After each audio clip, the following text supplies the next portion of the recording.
വേദി ഒന്നിൽ ഇപ്പോൾ നടക്കുന്നത് മോഹിനിയാട്ട മത്സരമാണ്. അതെ, ഹൈസ്കൂൾ വിഭാഗം പെൺകുട്ടികളുടെ മോഹിനിയാട്ട മത്സരം ഇപ്പോൾ ഒന്നാം വേദിയിൽ നടക്കുകയാണ്.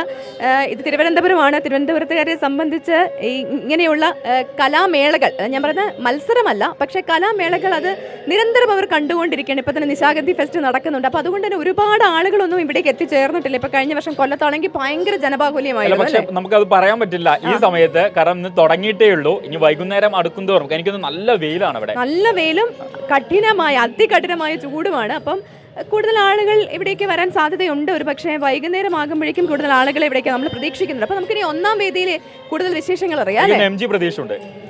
അതെ, കൂടുതൽ വിശദാംശങ്ങളുമായി MG പ്രതീക്ഷ ചേരുന്നുണ്ട്. പ്രതീഷ്, ഞങ്ങൾ പറയുന്നത് കേൾക്കാമെന്നാണ് പ്രതീക്ഷിക്കുന്നത്. അവിടുത്തെ വിശദാംശങ്ങൾ പറയൂ. പ്രവിത, തീർച്ചയായും ആദ്യം നിങ്ങൾ പറഞ്ഞ അവിടെ നിന്ന് തന്നെ തുടങ്ങാം. ഈ രാവിലെ മുഖ്യമന്ത്രി അതിജീവനത്തിന്റെ കലോത്സവം എന്ന് പറഞ്ഞ അതേ വേദി, ഒന്നാം വേദിയായ നിളയിലാണ് ഞാനിപ്പോൾ ഉള്ളത്. വളരെ പ്രൗഢഗംഭീരമായ ആവേശോജ്വലമായ ഒരു തുടക്കമായിരുന്നു കലോത്സവത്തിനുണ്ടായത്.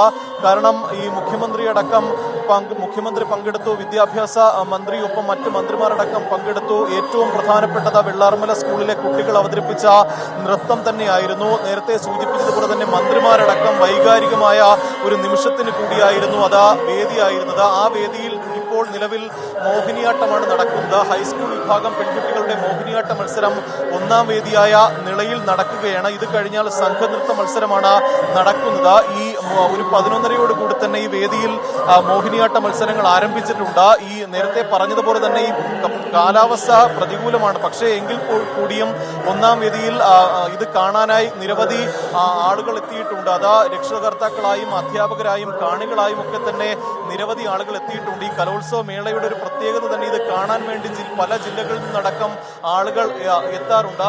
ഇത് കലോത്സവം കാണാൻ വന്നതാണോ?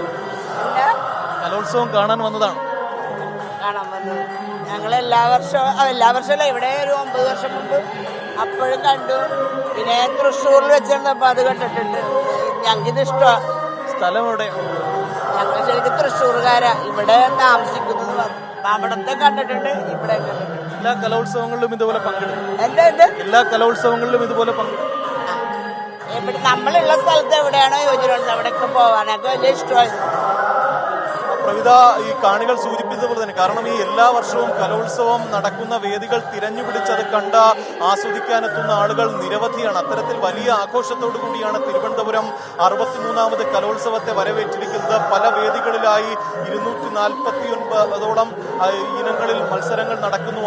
15,000 കുട്ടികൾ പങ്കെടുക്കുന്നു. അങ്ങനെ തലസ്ഥാന നഗരി ഒരു ഉത്സവ പ്രതീതിയായി മാറിക്കഴിഞ്ഞു.